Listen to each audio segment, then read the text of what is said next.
చాలా మందికి కొన్ని కారణాలతో అప్పుడప్పుడు అజీర్తి సమస్య తలెత్తుతుంది. దీంతో తిన్న ఆహారం సరిగ్గా జీర్ణమే కాదు.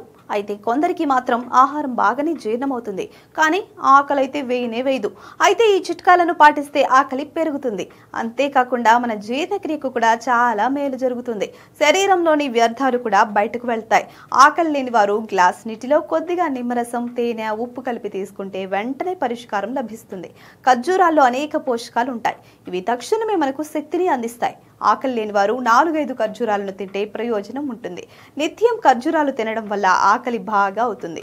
ప్రతిరోజు ఉదయాన్నే పరుగడుపునే 2 టీ స్పూన్ల అల్లం రసం తాగాలి, లేదా చిన్న అల్లం ముక్కను నేరుగా అలాగే నమిలి మింగేసేయొచ్చు. దీంతో ఆకలి బాగా పెరుగుతుంది. 1 స్పూన్ దాల్చిన చెక్క పొడి, 2 స్పూన్ల తేనెలను కలిపి ప్రతిరోజు ఉదయం సాయంత్రం భోజనానికి ముందు తీసుకుంటే ఆకలి బాగా అవుతుంది. 2 స్పూన్ల మెంతులను రాత్రంతా నీటిలో నానబెట్టి మరుసటి రోజు ఉదయాన్నే తినాలి. ఆ తర్వాత ఆ నీటిని తాగేయాలి. ఇలా చేస్తే ఆకలి పెరుగుతుంది.